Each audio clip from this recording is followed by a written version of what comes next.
Victoria sat by the window of a cozy restaurant called the White Lily. She nervously clutched a napkin.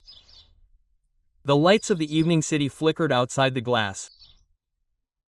Summer rain pattered on the windowsills, but inside it was warm. The air smelled of fried onions, meat, fresh pastries, and anxiety. Today was her birthday. 33, the age of Christ, as her mother liked to say pompously.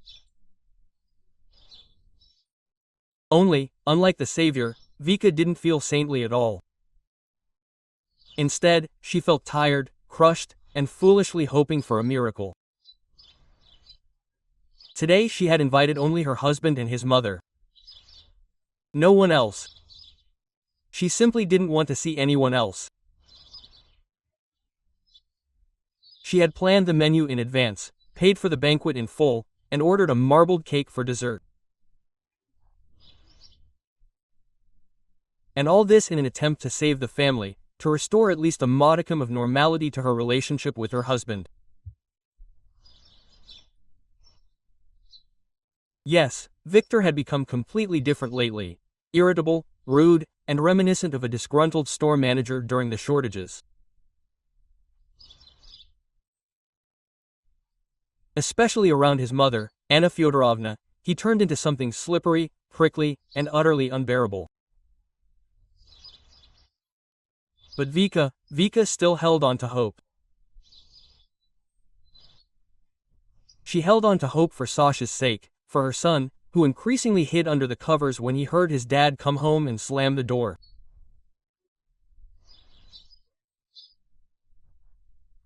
At precisely 7:50 p.m., with a characteristic delay, Victor, appeared at the restaurant door, wearing a blue suit, a poorly tucked-in shirt, and holding a can of beer.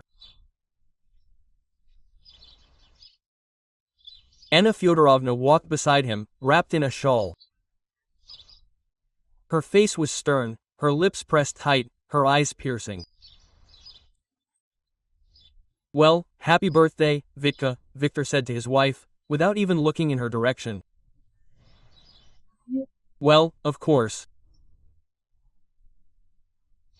Thank you for inviting me," the mother-in-law added sarcastically, walking inside and appraising the decor of the room.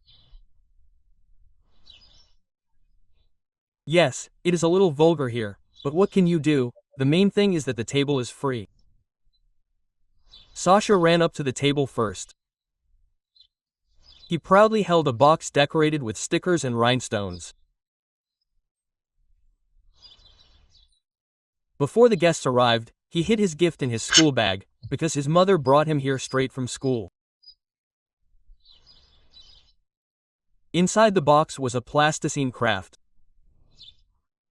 A crooked heart, but with a sincere message to Mom, molded on the side. "Mommy, this is for you." Sasha beamed like a Christmas garland.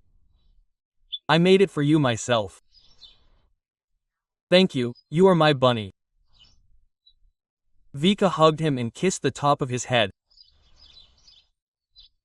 But before she had time to straighten her dress, Victor was already waving the child away. "Do you hear me, brat? You are a small thing. Now stay out of my way. And who are you here for anyway? Quote, need it?"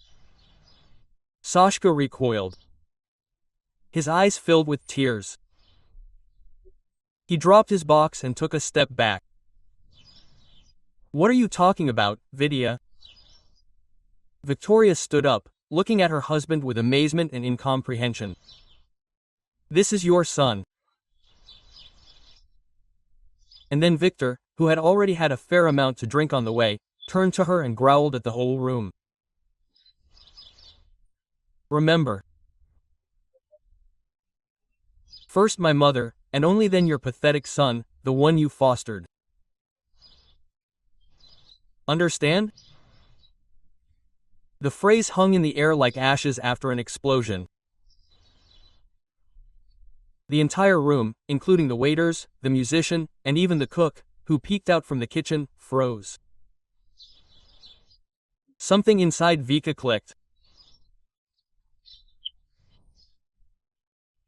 She walked up to her husband, quickly, precisely, as if on parade, walked up and grabbed him by the jacket with all her might, before he realized what was happening, and with a sharp movement, she pushed his face into a large festive salad served on a tray in the center of the table. Here you go, Vitenka and Olivier. With carrots, with respect, she said with an icy smile. Her mother-in-law immediately jumped up and screamed, "What are you doing? This is my son. I will not allow him to be offended." Quote. But Vika did not let her speak anymore. She had already carried on. So you, Anna Fyodorovna, also think that Sashka is not your real grandson, that I shaved him off. Her mother-in-law turned pale, her lips trembled. She wanted to say something, but at that moment Victor emerged from the salad, looking like a dirty hippopotamus, and roared, "You chicken! You ruined my things and my mood, such a creature." Quote. And he rushed at Vika, waving his arms. Vika, expecting a blow, only managed to close her eyes, but then two strong men rushed up from both sides. Restaurant security.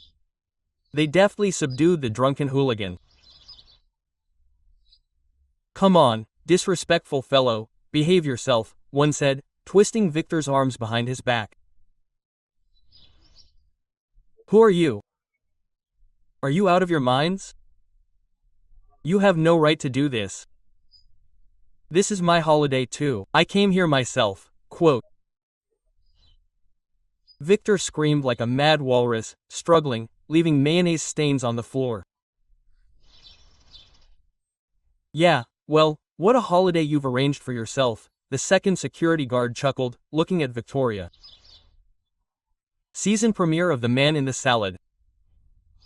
An award for contribution to idiocy. For some reason, Victoria wanted to laugh. The police were called through the administrator. Everything was processed quickly. Disorderly conduct, threats, assault. Moreover, Victor was warm and unruly, so the outfit happily took him to the station as a gift for the shift. Anna Fyodorovna ran between the tables, grabbed her temples and tried to feign shock. "What are you doing?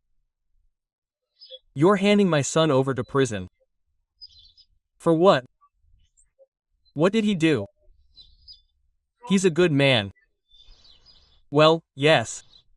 First to prison, and then to the circus. He fits the type perfectly," Vika snapped. And Sasha at this time was sitting on the waiter's lap and twirling his box in his hands. The boy didn't cry, he was just in shock and sat there, looking at his mother with wide-open eyes. When Victor was taken away, Vika sat at the table and sipped some champagne. Anna Fyodorovna stood over her like a statue of resentment. "Victoria, are you completely crazy? You embarrassed yourself, me, and Vika in front of people. How could you? No, Anna Fyodorovna, this is your son. He disgraced himself. I put up with his antics for a long time and now I ask myself, why? So that my son grows up next to a man who considers him a self-inflicted piece of trash." But her mother-in-law didn't listen. "You're a witch. Some kind of witch," she hissed, "and a completely inadequate one at that. No, I'm a mother, unlike you." Vika stood up with dignity, straightening her dress. "And tell your son to come home and never come back. I won't open the door and I'll call the police. Sasha and I don't need a monster anymore. Better no father than someone like that. You're a freak, so you've decided to break up the family. I'll complain. Her mother-in-law screamed. She knew perfectly well that now her son would be subject to property division and child support. Quote, "Complain wherever you want," Victoria said. "You can go to the prosecutor's office, you can go to television, maybe they'll dunk you in a salad there too, but with justice sauce." Her mother-in-law fell silent.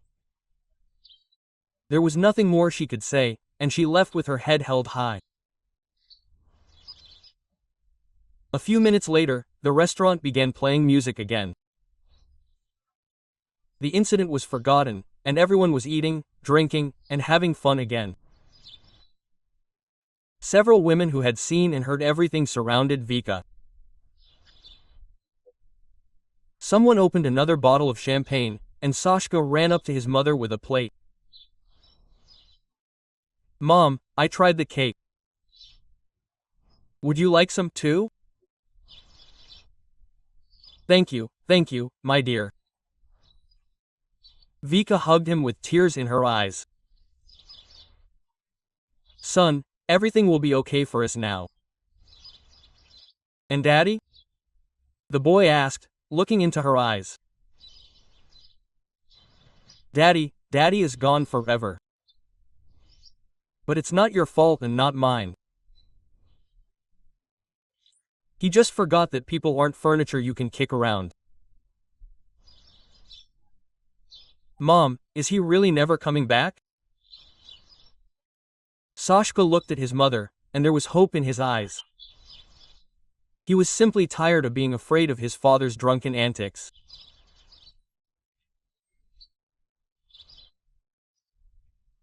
Vika sighed, smiled, and said sadly, "Well, if he does come back, it'll be with a bouquet and a written apology, or he'll leave with another serving of salad on his head."